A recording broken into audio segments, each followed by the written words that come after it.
This is No Filter Media. If it's real, you will hear it here. Human being, a corruption.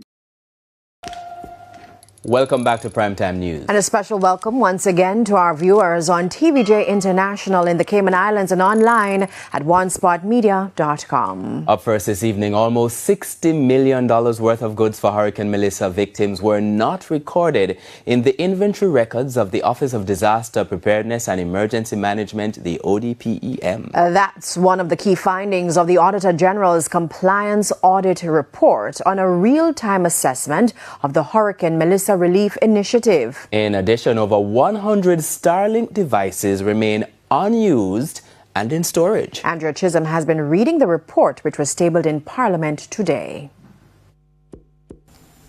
When Hurricane Melissa struck Jamaica, the Office of Disaster Preparedness and Emergency Management (ODPEM) was overwhelmed by the devastation caused by the Category 5 storm.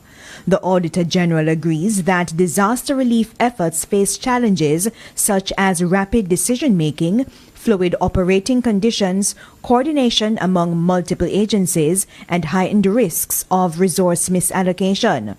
Still, there are serious concerns about how government handled the process. Firstly, food items, tarpaulin, and water bought for $59.6 million were not recorded in ODPEM's inventory records, and ODPEM did not have a system to record or track goods, a system which is essential to accountability and reliable financial reporting.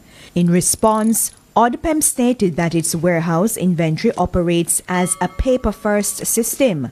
Items received and issued are initially documented on vouchers before being entered into the computerized inventory system. However, the Auditor General was previously told that a software was used for inventory management, and there was no evidence that records were updated. ODPEM said its inventory system would have been updated by January 9, 2026, but the Auditor General says the process remains incomplete and it was not given a timeline for full implementation.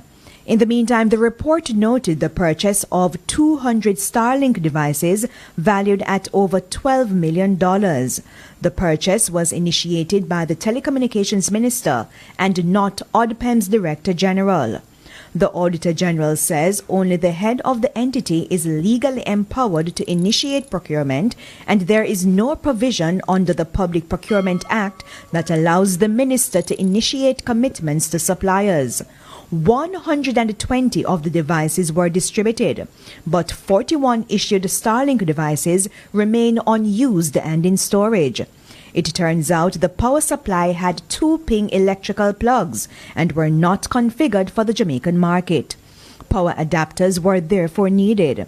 As of January 6, 80 of the 200 Starlink devices remained in storage at the Jamaica Constabulary Force. The Auditor General is therefore recommending that ODPEM verifies if the devices are appropriate and if they align with operational needs. A structured deployment and activation plan for all Starlink devices should be immediately implemented. Likewise, ODPEM should improve inventory management and transparency. Andrea Chisholm, TVJ News.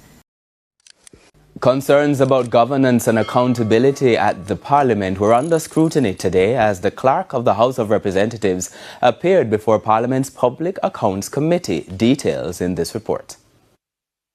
The leadership of the Houses of Parliament has been facing the heat over findings of an Auditor General report which was released last year. The report flagged multiple areas of concern, to include breaches of procurement guidelines, the use of official vehicles, and issues surrounding a government-issued credit card. But it was the matter involving a purchase that violated procurement rules which was the most contentious. In March 2025, the Parliament committed to the purchase of 16 air conditioning units valued at $3.2 million, but the procurement rules were floated. What you're saying is splintering the transaction. It appears to be that based on the invoices that are stated he's here. He's splintering the transaction to get around the intent of the policy. A review revealed the absence of contract agreement, weaknesses in procurement planning and budgeting, use of incorrect procurement methodology, and non-inclusion of critical terms to protect the government's interest. Whilst I had knowledge for the purchase of, I think, 3 units, because in 3 consecutive days, units went down, including my own office.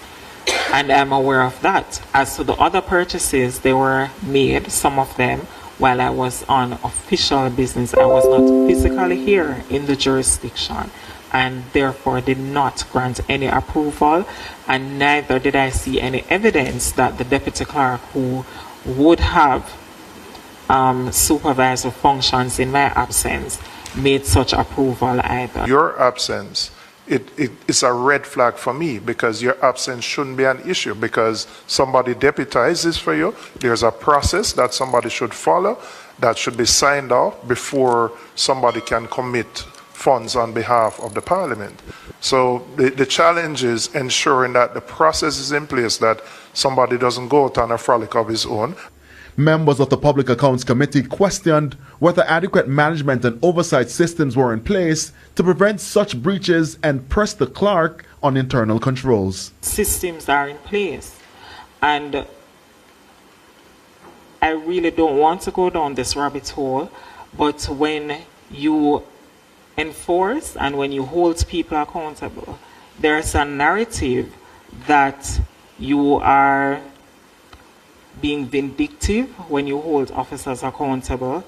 There's a narrative that officers believe that they're being harassed when there are certain demands for compliance with the systems that exist. Meanwhile, the clerk stressed that corrective measures have been implemented and that additional training is also being offered to members of staff about the government's procurement guidelines. Anthony Lug, TVJ News. There is a desperate appeal tonight to help the homeless in need of warmth in light of the cooler temperatures in Mandeville, Manchester. We have the details in this report. For days now, the temperature has gotten a little colder in cool Mandeville. Man, it's a very cold climate, but it never cold like this. I want to tell you that I have three shirts, you know, one marina under it and a t-shirt and a jacket. I still feel the cold through it. The cold front here is the second time I really feel it in Mandeville here. 1977, I remember. I couldn't touch my hand the way the time it was so cold. And now I felt it again. Because in this time now, in February here, this cold front, I have to wear 3 shirts. While the average citizen has access to warmer clothing, the homeless roaming the streets of the Manchester capital do not. Boy, me not have nothing but I say boy, I want a little bag or so. And me cover up under the bag and I feel the cold come through it same way. And last night my son give me one some, me never come round at the next part round here so. When I next part, so I have to get up because me put the one over me. But it's a go and cold, so make me fall and put it over me and I feel a little bit better. In fact, it has been so cold they've been forced to stay put.